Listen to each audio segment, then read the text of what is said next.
आवाज नहीं, इधर देखो, अपना टॉपिक चल रहा था नर्सरी, यहीं पर थे।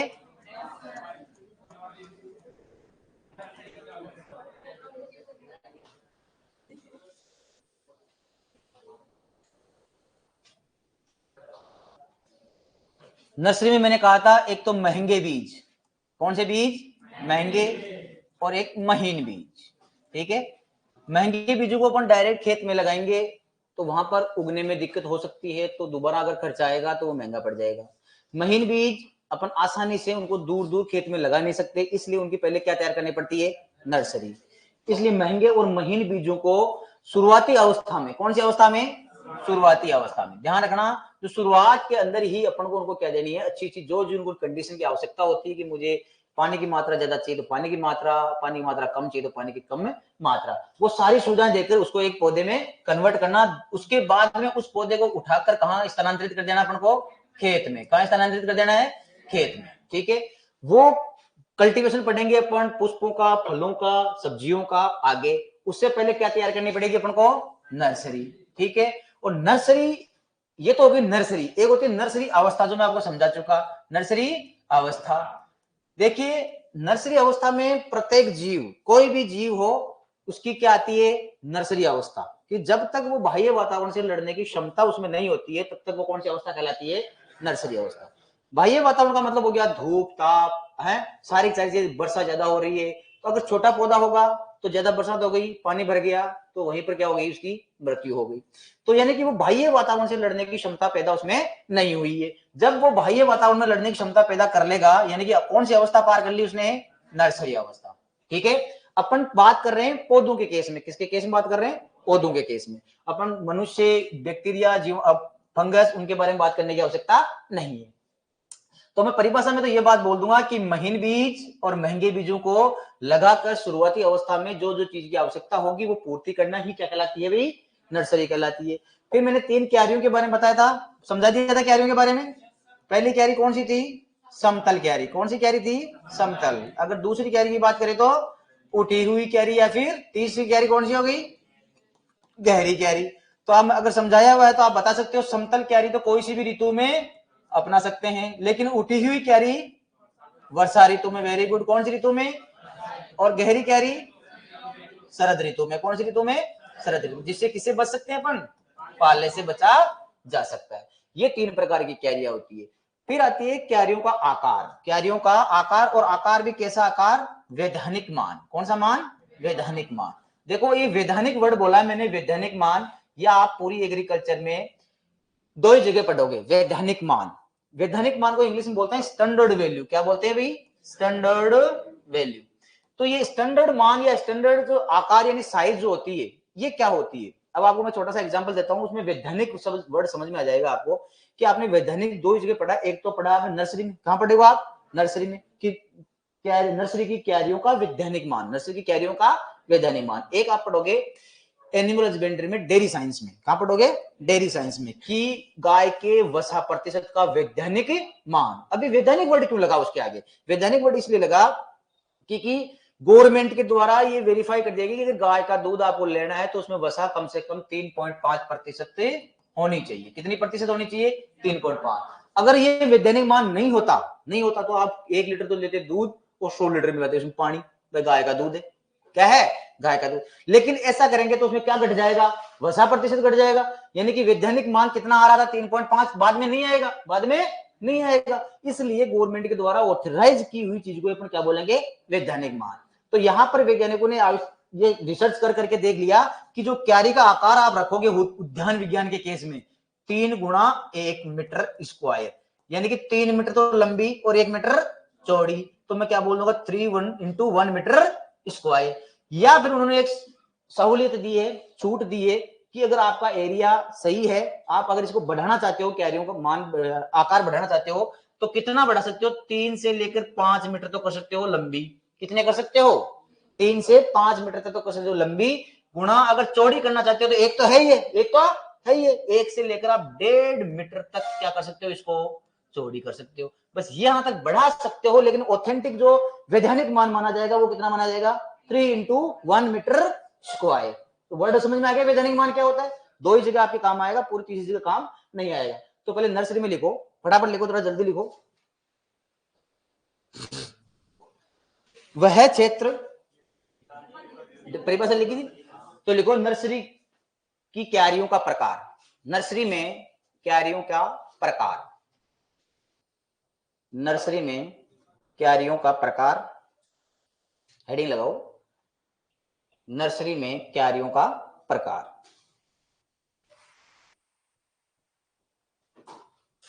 नर्सरी में क्यारियों का प्रकार। नंबर 1, समतल क्यारी, जिसको बोलते हैं फ्लैट। कौन सी क्यारी बोलेंगे अपन? फ्लैट, समतल क्यारी। समतल क्यारी में लिखो, इस प्रकार की क्यारियां, इस प्रकार की क्यारियां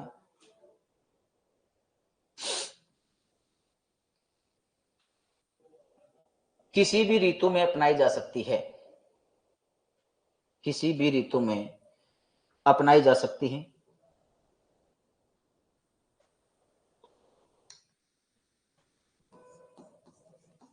दूसरी है, क्यारी को बोलते हैं बेड, क्यारी को क्या बोलते हैं?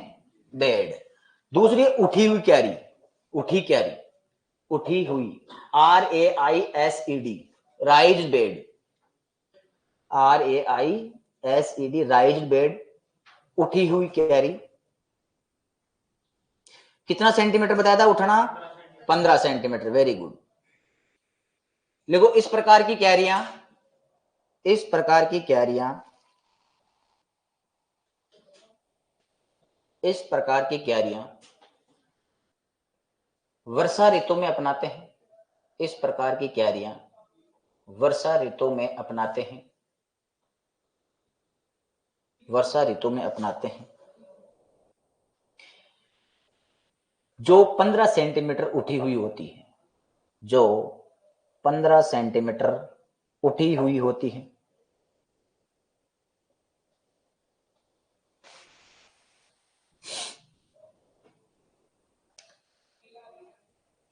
ताकि आर्द्रगलन बीमारी से बचाया जा सके, ताकि आर्द्रगलन,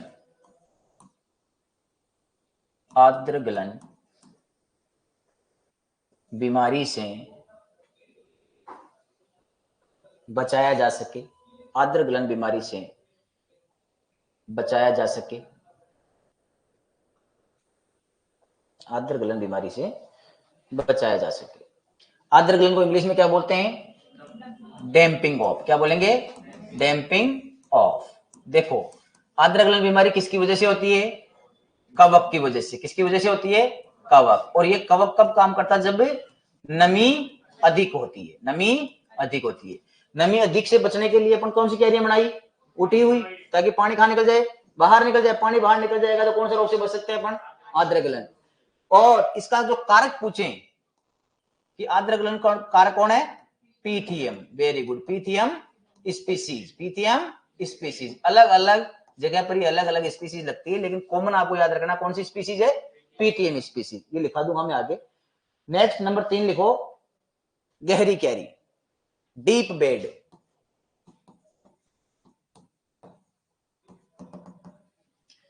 गहरी क्यारी, डीप बेड।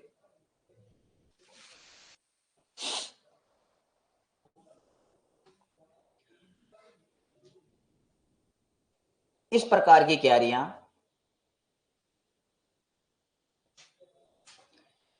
इस प्रकार की क्यारियां शरद ऋतु में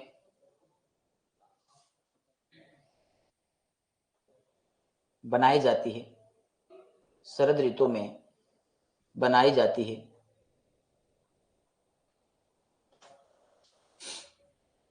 जो 15 सेंटीमीटर शरद ऋतु में बनाई जाती है, जो 15 सेंटीमीटर क्या होती है? गहरी होती है, 15 सेंटीमीटर गहरी होती है, ताकि पाले से बचा जा सके, ताकि पाले से बचा जा सके, ताकि पाले से बचा जा सके। फिर एक लाइन छोड़ के लिखो, नर्सरी की मुख्य बीमारी। अभी पढ़ी कौन सी? आर्द्र गलन। नर्सरी की मुख्य बीमारी, नर्सरी की मुख्य बीमारी आर्द्र गलन, कोष्टक में लिखो डैम्पिंग ऑफ। नर्सरी की मुख्य बीमारी डैश करके लिखो आर्द्र गलन और कोष्टक में डैम्पिंग ऑफ। कारक लिख लो कवक, किसकी वजह से हो रही है? कवक की वजह से। और कवक का नाम कोष्टक में लिख लो पीथियम स्पीसीज, और उस कवक का नाम क्या है? Pythium species, Pythium species, Pythium species. फिर एक लाइन छोड़कर लिखो, नर्सरी में क्यारियों का वैज्ञानिक मान।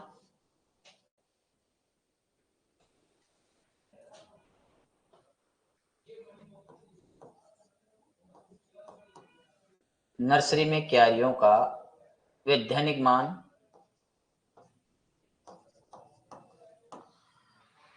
स्टैंडर्ड साइज, कोष्टक में लिखो standard STANDARD, standard SIZD, standard size.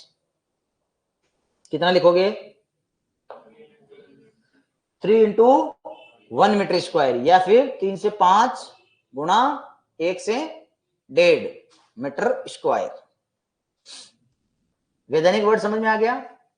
ठीक है।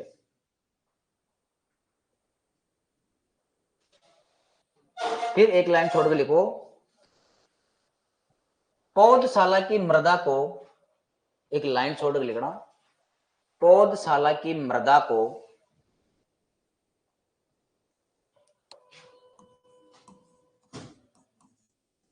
पौधशाला की मृदा को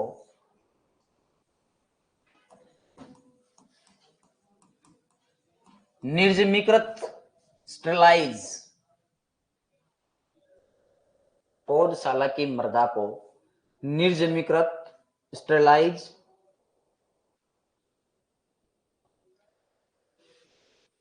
स्टेरलाइज।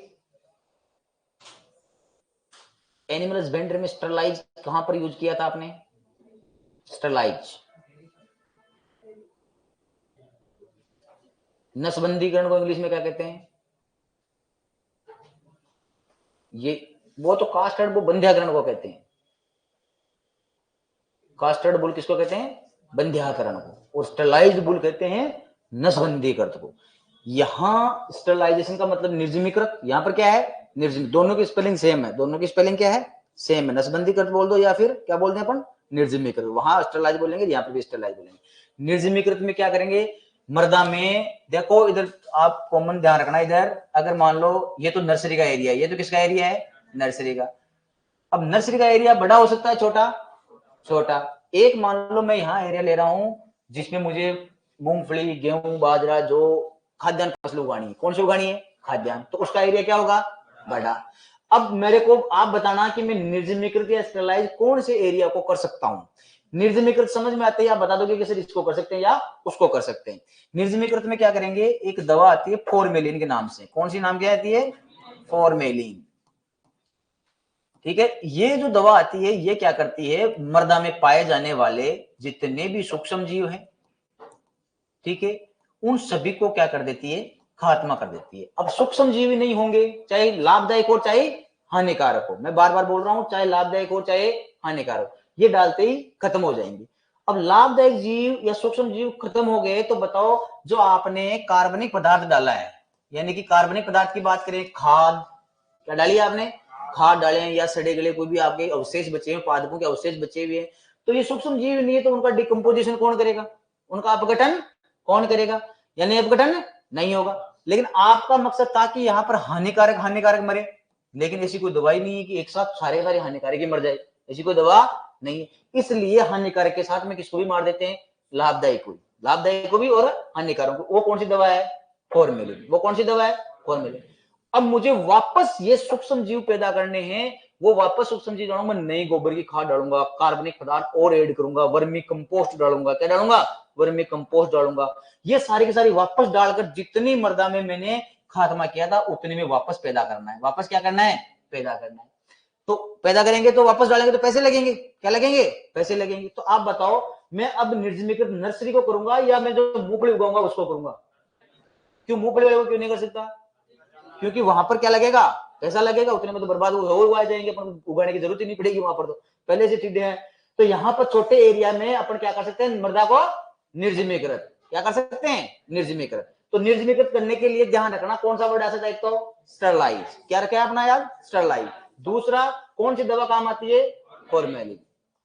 तो लिखो निर्जमीकृत करने के लिए, निर्जमीकृत करने के लिए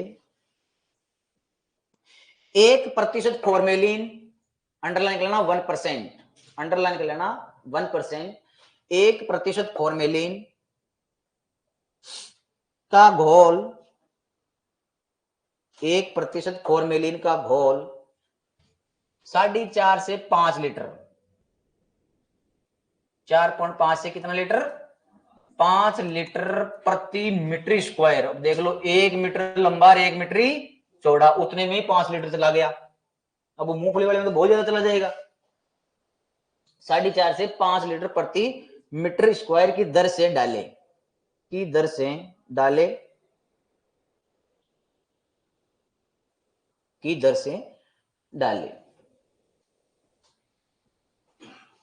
अब एक चीज और देखो, एक आपने बीमारियां, मुख्यतया जो जितनी भी बीमारियां होती है पादपों में, सबसे ज्यादा कवकों से, सबसे ज्यादा किससे होती है, कवकों से, फिर जीवाणु, फिर क्या हो गए, जीवाणु। तो मुख्यतः जो आपके सिलेबस में मुख्य जितने भी बीमारियां हैं, ठीक है, उनमें या तो जीवाणु आएगी या फिर क्या होगा, कवक। तो जीवाणु जनित जो बीमारियां हैं उनमें तो विशेष प्रकार के आपको दवाएं याद रखने की जरूरत नहीं। जीवाणु जनित कोई भी बीमारी पूछे कहीं भी, चाहे बायोलॉजी में आए चाहे एग्रीकल्चर में आए, जीवाणु जनित बीमारी का नाम आता है, आपको इसको उपचार में स्ट्रेप्टोसाइक्लिन या स्ट्रेप्टोमाइसिन, ये खत्म कौन सी हो जाएगी, जीवाणु जनित। फिर आती है कवकों की बात, फिर आती है कवकों की बात। कवकों के समय क्या करना है, इन बीमारियों को जो उपचार करेंगे तो दो तरीके से करेंगे। एक तो बीज लगाते समय, ये तो क्या करते समय, बीज लगाते समय एक करेंगे, बीज लगाया उस समय तो कोई प्रभाव नहीं पड़ा, लेकिन जब खड़ी फसल थी, कौन सी फसल थी, खड़ी फसल, तो वहां पर कवक की कौन सी स्पीसीज अटैक कर रही है, ठीक है, वहां पर अपन को कौन सी दवाई डालनी है। लेकिन कवकों के संबंधित ध्यान रखना, यहां पर अगर आपको बीजोपचार के बारे में पूछे, किसके बारे में पूछे, बीजोपचार में, तो केप्टान, थायरम, बावस्टीन, नाम पढ़े हैं सारे सारे। एक नाम होता है एग्लोल, वो कौन किसके लिए काम में लेते हैं, गन्ने में, किसमें काम में लेते हैं, गन्ने के जो सेट होते हैं उनका बीजोपचार करते हैं, उसके बाद में लगाते हैं, ठीक है। लेकिन कॉमन जो आपके एग्जाम में पूछा जाएगा वो ध्यान रखना है, 3-4 दवाइयां हैं, चाहे तो वो यहां पूछे चाहे वहां पूछे, कहीं भी पूछे आपको, तो यहां मैं बीजोपचार करूंगा। और कवक, कवक मेनली कवक कौन सा लगता था अभी, पीथियम, बताया था अभी पीथियम, जो कौन सी बीमारी कर रहा था, आद्रगलन, कौन सी बीमारी हो रही थी, आद्रगलन, यानी कि कवक भी हो गया और बीजोपचार भी हो रहा है। तो यानी कि नर्सरी में आद्रगलन बीमारी से बचने के लिए जब बीज बोते हैं उस समय ध्यान रखना थायरम, क्या नाम है, थायरम, थायरम, केप्टान, बाविस्टीन,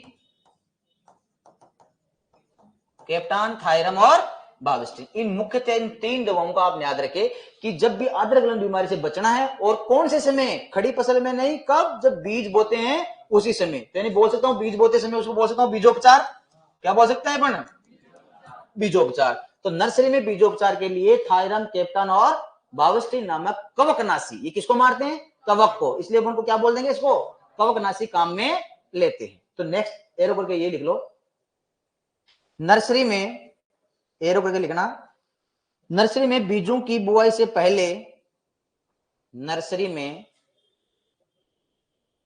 बीजों की बुआई से पहले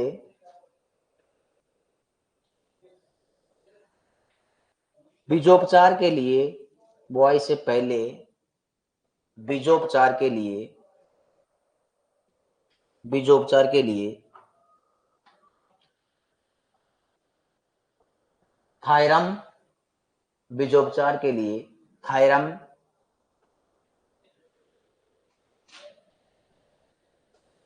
कैप्टान के आधा पैटा न, कैप्टान व बाविस्टीन नामक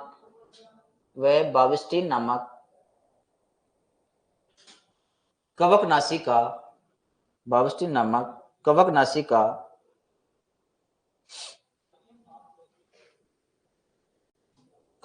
का एट द रेट 2 से 3 ग्राम, एट द रेट का मतलब की दर 2 से 3 ग्राम प्रति किलो बीज से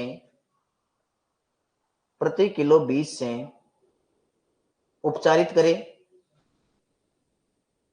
प्रति किलो बीज से उपचारित करें।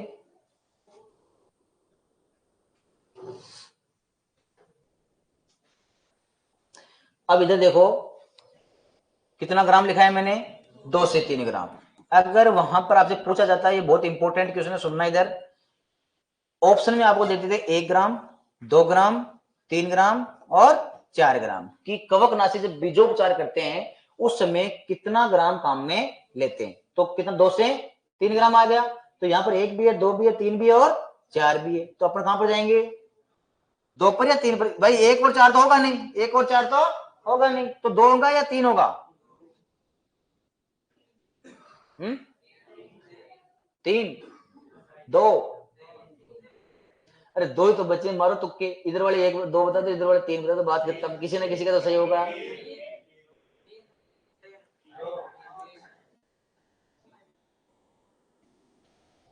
देखो कवकनाशी या रसायन के केस में, किसके केस में, कोई भी रसायन, इधर सुनना, कोई भी रसायन के केस में कोई सवाल आए और आप अपने किताबों में या अपने नोट्स में कोई भी चीज रेंज में लिखी हुई है, ये रेंज में 2 से 3, और ये भी रेंज आ जाए और ये भी रेंज आ जाए, किसके केस में, रसायन, चाहे तो वो कीटनाशक हो, चाहे वो कवकनाशक हो, चाहे वो पीड़कनाशक हो, कोई भी रसायन आ जाए, उस केस में आप सबसे कॉमन की बात है, हमेशा दवाइयां आप चल रहे हैं कि कम से कम डाले या ज्यादा से ज्यादा डाले, कम से कम, तो कम से कम कितना है, 2।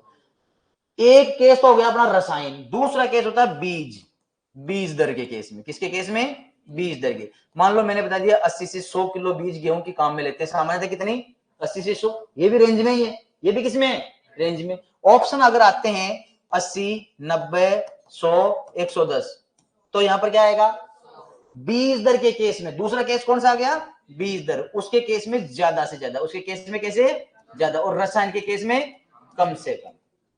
ये दोनों बातें ऊपर ऊपर लिख लो ताकि भूलो नहीं आप, क्वेश्चन बहुत बार आ चुका है ये, तो ध्यान रखना इसका।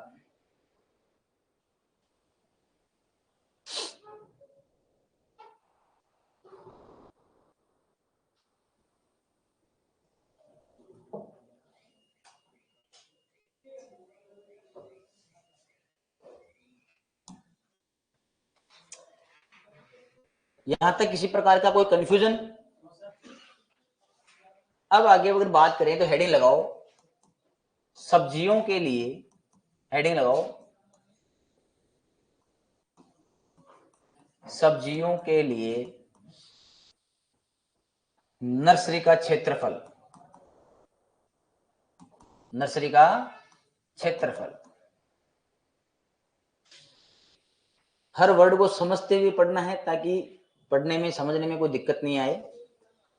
सब्जियों के लिए नर्सरी का क्षेत्रफल। देखो मैंने फलों की, औषधीय पौधों की या पुष्पीय पौधों की बात नहीं की है, सिर्फ और सिर्फ किसकी बात की है, सब्जियों के केस में। क्योंकि फलों की जो नर्सरी करेंगे, है ना, वो रहती है 1 साल तक। कितने साल तक रहती है, 1 साल तक। तो वो स्थानांतरित होती रहती है। कैसी होती रहती है, स्थानांतर। औषधीय पादपों की किसी प्रकार की नर्सरी तैयार की नहीं जाती है, ठीक है। रही बात पुष्पों की, तो वो कुछ समय के लिए होती है, उसका सिर्फ समय याद रखना है, किसी प्रकार का विशेष अपन को आकार याद रखने की जरूरत नहीं है। सिर्फ जो आकार या साइज पूछा जाता है या जो क्षेत्रफल पूछा जाता है वो किसका रह गया, अपना सब्जियों का, क्योंकि उनके लिए बहुत ही महत्वपूर्ण होती है। कैसे, अगर मान लो आपसे पूछा जाता है कि 1 हेक्टेयर में टमाटर लगाना है, कितने हेक्टेयर में, 1 हेक्टेयर में टमाटर लगाना है, तो मुझे आपको ये पता होना चाहिए कि 1 हेक्टर की जो टमाटर लगाना है तो उसकी कितनी पौध तैयार करूं, मैं कितने एरिया में पौध तैयार करूं ताकि मैं उसको उखाड़ कर 1 हेक्टर में आराम से लगा सकता हूं। अगर आपसे बोले कि मुझे 2 हेक्टर में टमाटर की लगानी है तो आपको 1 हेक्टर का पता होगा तो दोगुनी कर लोगे आप। अरे 1 हेक्टर का पता होगा तो कितनी हो जाएगी, 2 गुनी हो जाएगी। तो मुझे ऐसी ऐसी कोई सब्जियां बताइए जिनकी पौध बनती ही बनती है। टमाटर, मिर्च, बैंगन, प्याज, गोभी, भिंडी। भिंडी की पौध होती, भिंडी के बीज डायरेक्ट लगते हैं, भिंडी के बीज डायरेक्ट लगते हैं। तो आपको याद रखना है तब में फूल पाएंगे, तब में फूल पाएंगे, बस इतनी सी एक लाइन याद रखनी है ताकि आपको पता चल जाए। टे फॉर टमाटर, बे फॉर बैंगन। देखो यहां पर यह भी पता होना चाहिए कि किस किस की बन रही है। नंबर 3 मिर्च, नंबर 3 कौन सी है भाई, यहां पर नंबर 4 फूल गोभी, फूल गोभी, और नंबर 5 प्याज, नंबर 5 कौन सी है यहां पर, प्याज। ये 5 मुख्यतः सब्जियों की अपन नर्सरी तैयार करते हैं जिनका क्षेत्रफल बहुत ही महत्वपूर्ण होता है और स्पेसिफिक पूछा जाता है कि बैंगन की कितना है, मिर्च का कितना है, फूलगोभी कितना और प्याज का कितना है। 5 का याद रखना है। प्याज का ये ट्रिक इसलिए है ताकि उनका आकार अपन को क्षेत्रफल याद रह जाए। बाकी 5 सब्जियों के नाम तो आप ऐसे भी बता दिए भी, आपने बिना ट्रिक के बता दिए थे और याद भी रह सकते हैं, लेकिन इनका आकार को याद रखने के लिए यहां से ध्यान रखना 100 से स्टार्ट करना। कितने से, 100 से 125 मीटर या वर्ग मीटर। हिंदी में बोले तो वर्ग मीटर और इंग्लिश में बोले तो मीटर स्क्वायर। वर्ग को और इंग्लिश वर्ग बोलते हैं हिंदी में, स्क्वायर बोलते हैं इंग्लिश में, ठीक है, इतना ही फर्क है। अब 125 को इधर लाओ, ये 125 से कितना, अरे कितना होगा 125 से 150 मीटर स्क्वायर। अब 150 को इधर लाओ, 150 से 200 मीटर स्क्वायर। अब 200 को इधर लाओ, 200 से 250 मीटर स्क्वायर। अब यहां पर डायरेक्ट आपको 500 करना है, 500 मीटर स्क्वायर।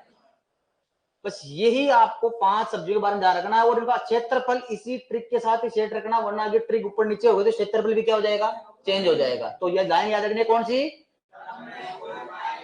तब में फूल पाएंगे, टे फॉर, बे फॉर, मे फॉर, फू फॉर, और प्याज पाए मतलब प्याज।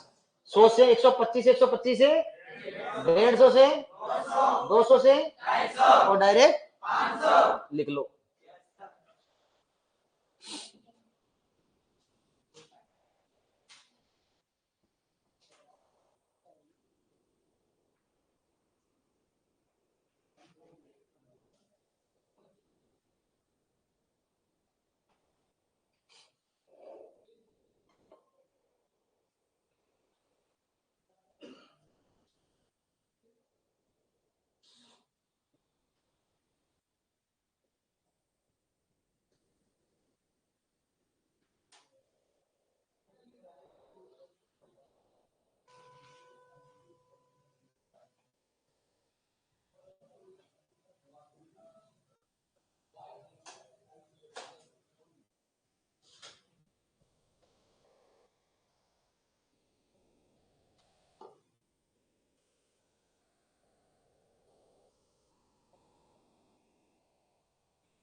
अभी भी रफ कॉपी में लिख रहे हो क्या?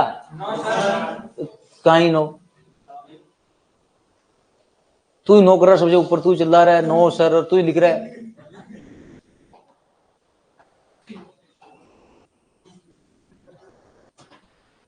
कहाँ है कॉपी तेरी? तो फिर बैग में डायरी लिखना, जाके उतरे पड़ेगा कब? अरे पढ़, यहाँ वहां कहाँ पड़ेगा, यहाँ कहाँ रे? अरे पेज फाड़ बता रहे ए ब्रो, दिक्कत तुम्हारे करने वाले हैं, नुकसान किसी का नुकसान नहीं होने वाला है। डायरेक्ट फेयर में लिखो, कहाँ रफ कॉपी में ले रहे हो इनके मजे।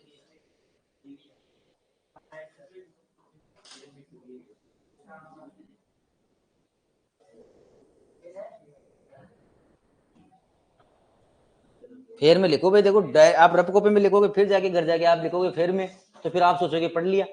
पढ़ा बड़ा नहीं, हमने तो काम किया है, वो काम तो यहीं करके लेके जाना था, तो वहां जाके आपने काम थोड़ी किया कोई।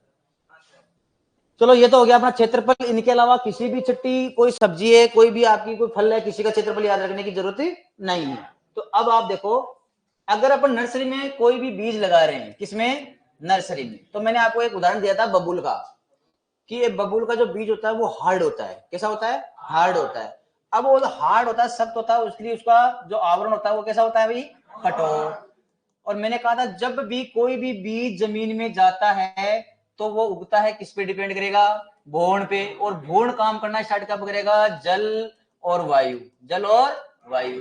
और जल और वायु उसको कब प्रदान होगी, जब आवरण कैसा होगा, कोमल। कैसा होगा, कोमल आवरण होगा, तभी वो अंदर प्रवेश कर पाएंगे, इसीलिए वो भ्रूण काम करेगा और वो बीज इमर्ज हो जाएगा, यानी कि उग जाएगा।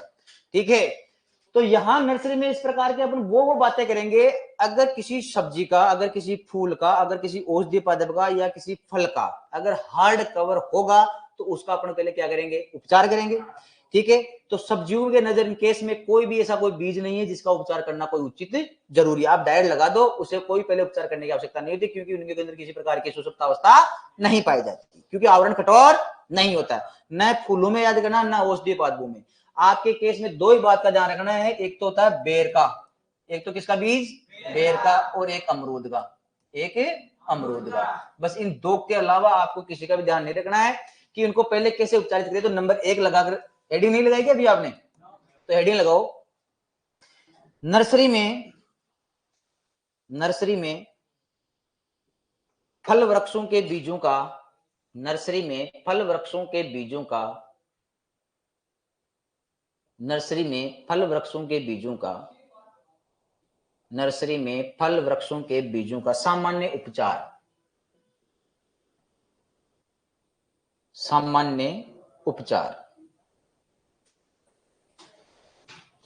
अब नंबर 1 लगा के लिखो, बेर के बीजों के ऊपर, बेर के बीजों के ऊपरी, 1 नंबर लगा के लिखो, बेर के बीजों के ऊपरी छिलके को, ऊपरी छिलके को, ऊपरी छिलके को बुआई से पहले, बुआई से पहले तोड़कर बुआई करनी चाहिए, बुआई से पहले तोड़कर बुआई करनी चाहिए। बुआई करने से पहले क्या करना है, तोड़ना है। अब नंबर 2 लिखो, अमरूद के, नंबर 2 लगा के लिखो, अमरूद के बीजों को, अमरूद के बीजों को बुआई से पहले, अमरूद के बीजों को बुआई से पहले 4 से 5 मिनट तक, 4 से 5 मिनट तक उबलते हुए पानी में, 4 से 5 मिनट तक उबलते हुए पानी में, या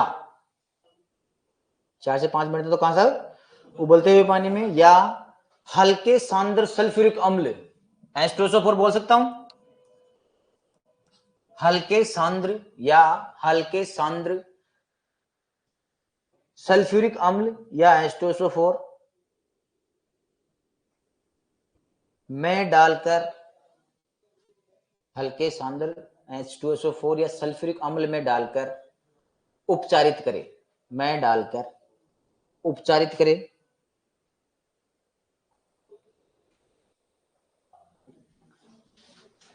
में डालकर उपचारित करें।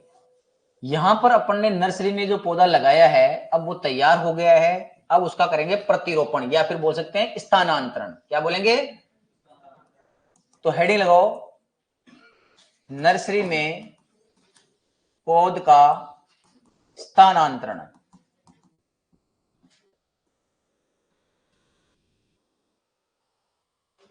ट्रांसफरिंग ऑफ द सीडलिंग, पौध को बोलते हैं सीडलिंग। क्या बोलते हैं? सीडलिंग। नर्सरी में पौध का स्थानांतरण। अब मैं अपन दो वर्ड पढ़ के आए थे पहले, एक तो पढ़ के आए थे सदाबहारी, पढ़ा था अपन ने सदाबहारी, और एक इसके उल्टा कौन सा था? पतझड़ी। क्योंकि दो ही प्रकार की इस केस में वनस्पति पाई जाती है। ऐसी वनस्पति जो 12 महीने तक हरी भरी रहे वो क्या कहलाती है? सदाबहारी। और वर्ष में एक बार जिनके पत्ते झड़ते हैं वो क्या कहलाती है? पतझड़ी। तो चलो बताओ पतझड़ी को इंग्लिश में क्या बताया था मैंने?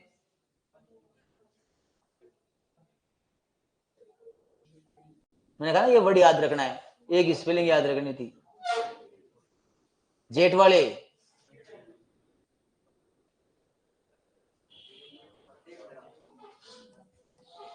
मैंने बोला था डेसीडियस। अरे तो रिकॉर्डेड है, मैं दिखा दूंगा वापस। नहीं बोला था। पतझड़ी को क्या बोलते हैं? डेसीडियस। तो वहां पर ये वर्ड लिखा मिलेगा, मैं बताऊंगा वो याद करने में कोई इतनी देर में को बताया गया वर्ड वो आपको इंग्लिश में याद करना है। तो फिर मैं पहले क्लास में आपको पहले क्लियर कर चुका हूं कि वो टर्मिनोलॉजी तो आपको इंग्लिश में याद रखनी स्पेसिफिक जेट वाले, स्पेशल जेट वाले सुन लेना कान खोल के। स्पेशल जो टर्मिनोलॉजी बता रहा हूँ इंग्लिश के टर्म ऐसे लिखे मिलेंगे वहां पर डेसीडियस। आपको आंसर आ रहा है कि बसंत ऋतु में, आंसर आपको सबको पता है। पतझड़े पत्ते कब झड़ते हैं? बसंत ऋतु में। और मैं बात पीछे भी बता चुका हूं कि बसंत ऋतु में किसकी अपन नर्सरी से पौध स्थानांतरण करेंगे, तो आपको पता है कि पतझड़ी की करेंगे, लेकिन वहां पर पतझड़ी कहीं दिख ही नहीं रहा है। पतझड़ी को कैसे लिख दिया उसने? डेसीडियस। आदमी आगे लगा देता डेसीडियस पौधे, पौधे हिंदी में जरूर लिख देता आगे डेसीडियस पौधे ऐसे। तो वहां पर आपको आंसर आ रहा है, क्लियर है। और इंग्लिश में देखोगे तो इंग्लिश में ऐसे मिलेगा आपको, तो वहां पर आपको काम चलेगा। वहां पर इंग्लिश वर्ड टर्मिनोलॉजी को आपको ध्यान रखना पड़ेगा। तो आज कर लेना याद, कोई दिक्कत नहीं। पतझड़ी को क्या बोलते हैं? डेसीडियस। और सदाबहारी को एवरीनी, एवरग्रीन। क्या बोलेंगे? एवरग्रीन,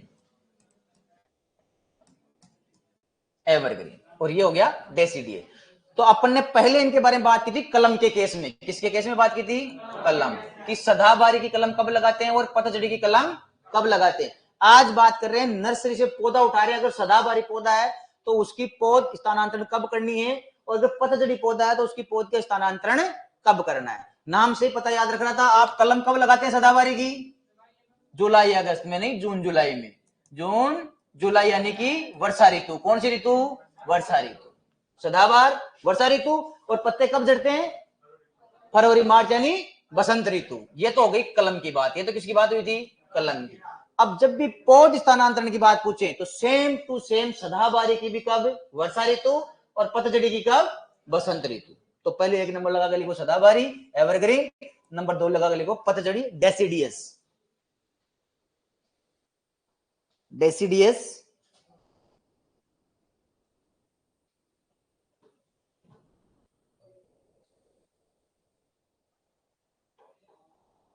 की पौध स्थानांतरण बसंत ऋतु यानी फरवरी मार्च। बसंत ऋतु फरवरी मार्च।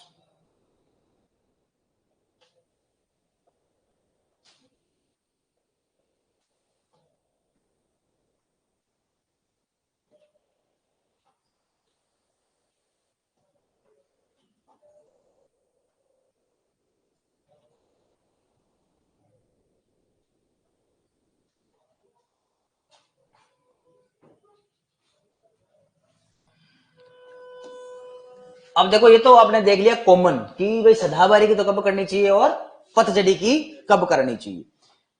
उतार लिया ये? ठीक है। अब अगर मैं बात करें कि भैया कब करेंगे, वो तो चलो ठीक है, लेकिन उससे पहले कितनी उम्र हो जानी चाहिए उनकी? एक दिन में थोड़ी लगा देंगे, मतलब जून जुलाई में लगानी है आपको, एक दिन पहले लगा दी, जून जुलाई आ गई और लगा दो, ऐसा थोड़ी हो सकता है। वो कितनी उम्र की तो होनी चाहिए कम से कम। तो ध्यान रखना, मैं पहली क्लास में बता दिया था कि फल, सब्जियां, औषधि पदार्थ, बार बार बोल रहा हूं, और पुष्प, उनको एक साथ में क्या बोल सकता हूं? फसल। मनुष्य अपनी आवश्यकता के लिए जो चीज उगा रहा है वो क्या कहलाती है? फसल। चाहे वो फल हो, चाहे वो पुष्प हो, कोई औषधि पादप हो, चाहे वो खाद्यान्न फसलें हो। इसलिए खाद्यान्न के पीछे क्या लगता है? फसलें। दलहनी फसलें, तिलहनी फसलें। तो फल फसल, सब्जियां फसल लग सकती है। ठीक है, तो एक तरफ लिख रहा हूं मैं फसल और एक तरफ लिखूं पौध की उम्र। पौध की उम्र ध्यान रखना, बहुत ही इंपॉर्टेंट है। इस टॉपिक के स्टार लगा लेना कि जो पौध की उम्र है वो कैसे इंपॉर्टेंट, ध्यान रखना। तो सबसे कम 3 से 4 सप्ताह, 3 से 4 सप्ताह की जो पौध की उम्र होती है वो कौन से पौधों की पौध की उम्र ट्रांसफर कर देनी चाहिए अपन को? पुष्पों की। किसकी? पुष्पों की। अगर आप फूल लगाना चाहते हो तो उनकी पौध कितने सप्ताह में? 3 से 4। 4 से 6 सप्ताह, 4 से 6 सप्ताह के अंदर किसकी पौध तैयार हो जाती है?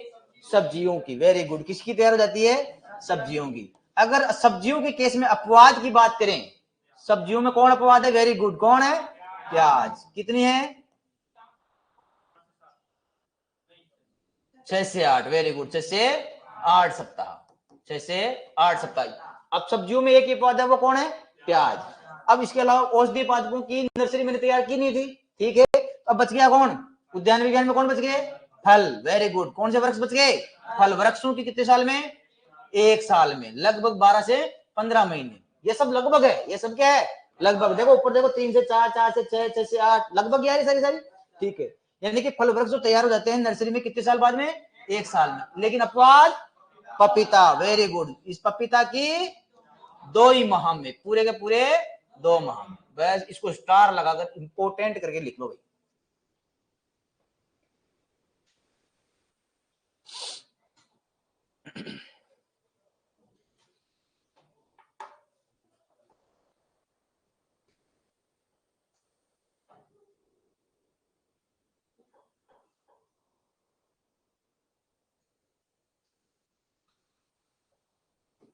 चीज अपने 2 टॉपिक फिनिश होने वाले हैं आज, तो दोनों को ऐसी तैयार करके रखो।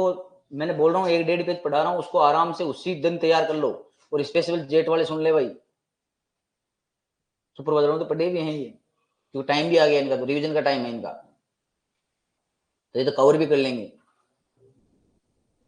ऐसा करके छोड़ो कि दोबारा इसके लिए तैयार, दोबारा देखने की जरूरत ना पड़े। माइंड ऐसा सेटअप करके छोड़ो। माइंड सेटअप नहीं होगा, वरना तो फिर आज याद कर लिए 5 दिन बाद वापस भूल जाओगे, फिर याद करने का मतलब क्या निकला? तो माइंड सेटअप करके याद करके छोड़ो इनको, ताकि आगे भी काम आए और एक मेन एग्जाम में भी तुम्हारे काम आए।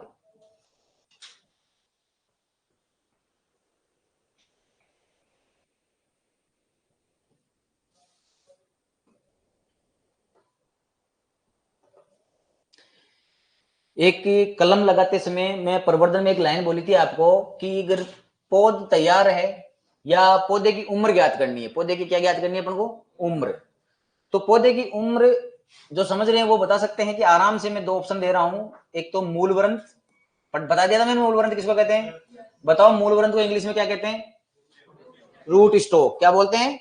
Root stock. दूसरी डाली थी जो सांकुर डाली, कौन सी डाली थी? सांकुर को इंग्लिश में साइन। क्या बोलते हैं? साइन। तो अगर मुझे पौधे की उम्र ज्ञात करनी है तो इनमें से मैं कौन सी डाली को देख के पता लगाऊंगा?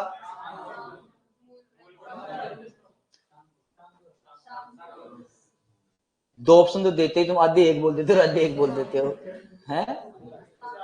सांकुर को देखेंगे, मैं बता चुका हूं कि मूलवृंत को क्या खोद के देखोगे कि नीचे से जड़ों को? हैं भाई, तैयार हुई नहीं फिर वापस लगा दो हैं। तो ऊपर से आपने धान में एक लाइन पढ़ते हैं अपन कि 3 से 4 पत्तियां होते ही उसको प्रतिस्थापन कर देना चाहिए। तो ऊपर वाली पत्तियां देखी अपन ने, और ऊपर वाले भाग को क्या कहते हैं? सांकुर। लिखो, तुम इससे नहीं सुधरोगे। नीचे एक लाइन छोड़कर एरो करके लिखो, नर्सरी में पौधे की उम्र, नर्सरी में समझा दो कितना है तुम्हारे को, लिखो बस। नर्सरी में पौधे की उम्र सांकुर डाली से पता की जाती है। सांकुर डाली से पता की जाती है।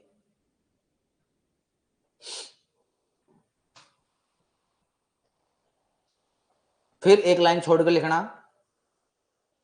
फिर एक लाइन छोड़कर लिखना, पौधरोपण, पौधरोपण, पौधरोपण सदैव शाम को करना चाहिए, सुबह शाम को। क्यों? क्योंकि नमी बनी रहती है। क्या बनी रहती है? नमी। सुबह सूरज की धूप की वजह से नमी कम हो जाती है। सदैव सायकाल को, सदैव सायकाल यानी शाम के समय, संध्या के समय, सायकाल में करना चाहिए, सायकाल के समय करना चाहिए। एक सायकाल के समय गोधूली वेला का नाम सुना? गोधूली वेला क्या होती है? Very good. शाम को जब गाय, श्री कृष्ण भगवान जब गायों को लेकर घर पे आते थे, उनके खुरों से जो धूल उड़ती थी, उस वेला को नाम दिया गोधूली। गो से उड़ी हुई धूल। शाम के समय सूरज ढलता हुआ रहता है ना, उस समय सब घर से बाहर निकल जाते हैं, भाई श्री कृष्ण भगवान गायें लेके आए थे। उस समय से कौन सी वेला चली हुई है? सायकाल यानी कि गोधूली वेला।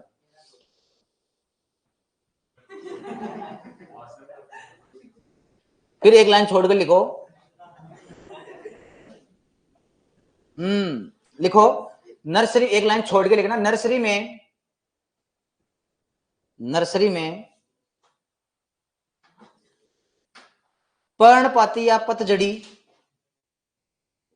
पर्णपाती या पतझड़ी पौधों में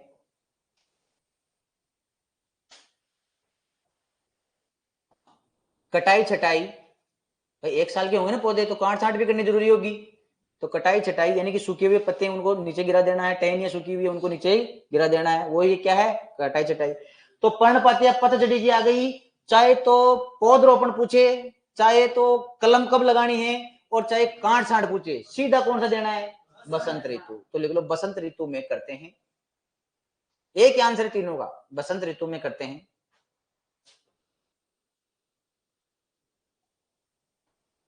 जबकि, जबकि में कौन आएगा? सदाबहारी। जबकि सदाबहारी पौधों में आंसर भी वही आएगा, क्या? वर्षा ऋतु। जबकि सदाबहारी पौधों में कटाई छटाई, जबकि सदाबहारी पौधों में कटाई छटाई वर्षा ऋतु में करते हैं।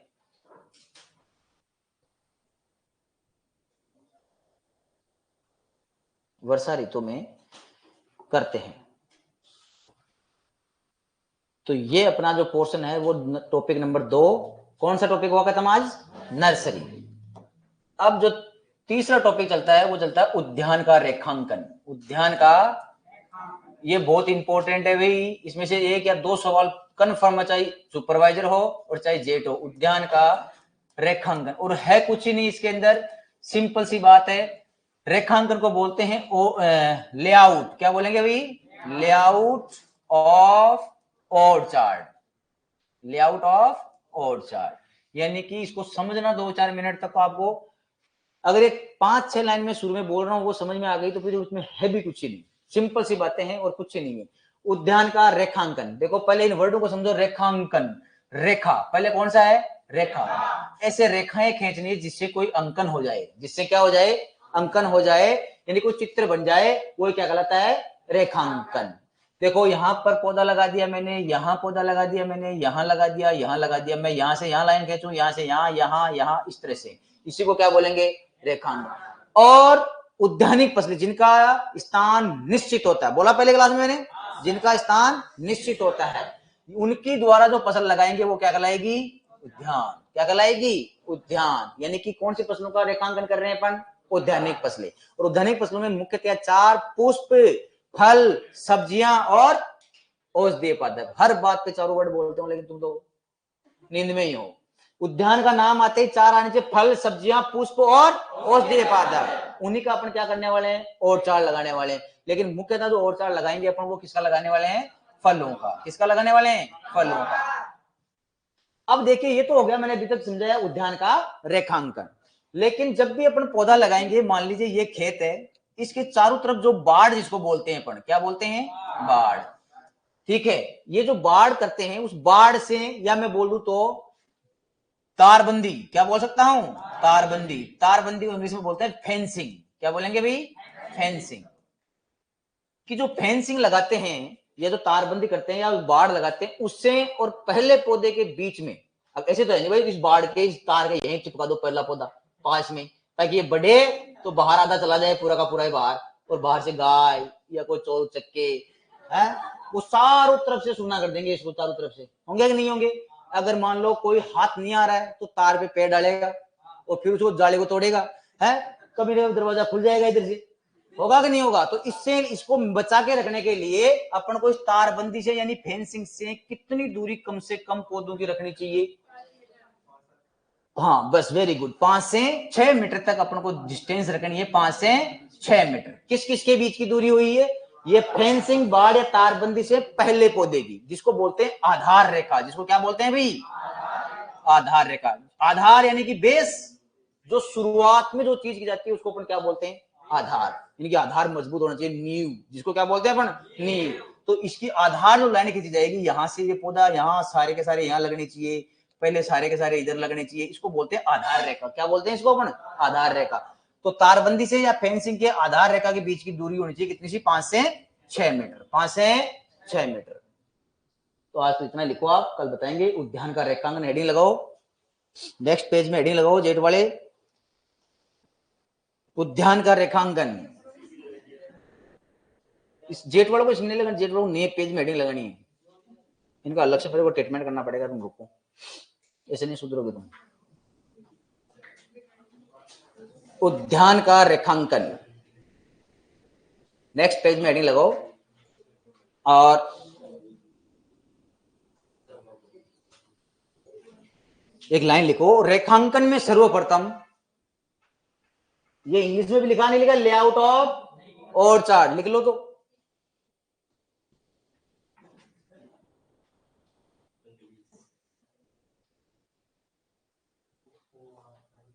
ORCHARD